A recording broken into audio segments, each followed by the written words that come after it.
हम सब ने अपने जीवन में एक कहावत तो सुनी ही होगी, एक चुप 100 को हराए। इसलिए कई बार हम जीवन में चुप रह जाते हैं, क्योंकि यह सत्य है, एक मूर्ख के लिए मौन रहने से अच्छा उत्तर और कुछ भी नहीं हो सकता। परंतु क्या जीवन में सदा चुप रहना ठीक है?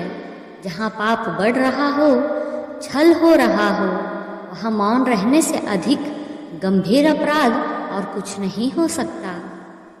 अगर आप हमारे चैनल पर नए हैं तो प्लीज़ चैनल को लाइक एंड सब्सक्राइब ज़रूर कर दीजिएगा।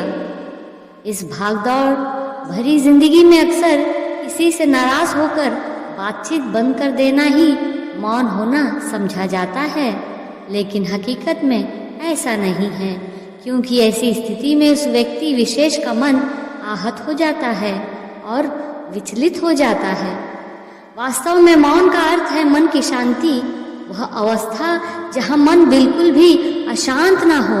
यदि हम बोलना बंद कर दे तो वह मौन नहीं कहलाएगा, क्योंकि इसमें मौन तो सिर्फ वाणी है पर मन नहीं, क्योंकि मन का स्वभाव चंचल मृग के समान है।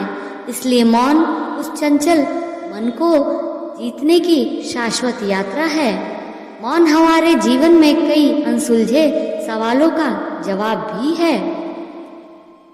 होठ सच में तभी रुकेंगे जब मन की बेचैनी मिट जाएगी।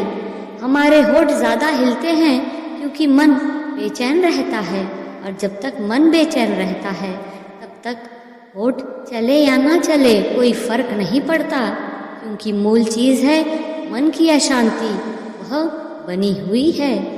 तो इस तरह जब हम अपने मन को शांत कर पाएंगे तब हम मौन की स्थिति को प्राप्त करने में सक्षम होंगे। तब हम दुनिया को नए सिरे से देखना शुरू कर पाएंगे। जैसे एक नवजात शिशु दुनिया को देखता है, फिर हम देखेंगे कि हम दिन भर में इतनी फालतू बातों से दूसरों को और खुद को चोट पहुंचाते हैं। मौन से मन की शक्ति बढ़ती है। शक्तिशाली मन में किसी भी प्रकार का भय, क्रोध, चिंता और व्यग्रता नहीं रहती। जीवन में सकारात्मक सोच का विकास होता है तथा आंतरिक मन की शक्ति की अनुभूति होती है।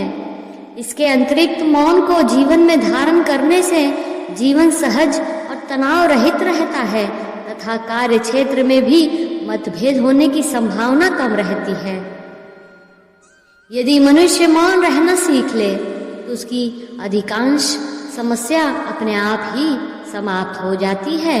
वह सत्य है कि मौन में बड़ी ताकत होती है, बड़ा बल होता है, किंतु वो बल किस काम का जो समय आने पे आपके काम ना आए।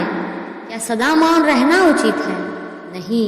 इतिहास साक्षी है, संसार में अधिक विपदाएं इसलिए आई हैं क्योंकि समय पड़ने पर मनुष्य उसका विरोध नहीं कर पाया है, मौन रह गया है।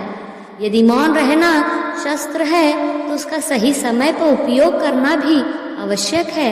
अगर आप बिना कारण मौन रहेंगे तो लोग उसे आपकी सहमति समझ लेते हैं, फिर धीरे धीरे वो आपका स्वभाव बन जाता है। अपनी वाणी का आवश्यकता पड़ने पर सदुपयोग कीजिए। वाणी को कब मौन रखना है और कब मौन नहीं रखना है, इससे महत्वपूर्ण ये समझना है कि उसे कब तोड़ना है। शांत रहना अच्छी आदत है, और अच्छी आदत में खुद को ढालना कोई बुरी आदत नहीं है, किंतु शांत रहना समझदारी है, चुप रहना नहीं। मौन मुख से नहीं मन से होना जरूरी है।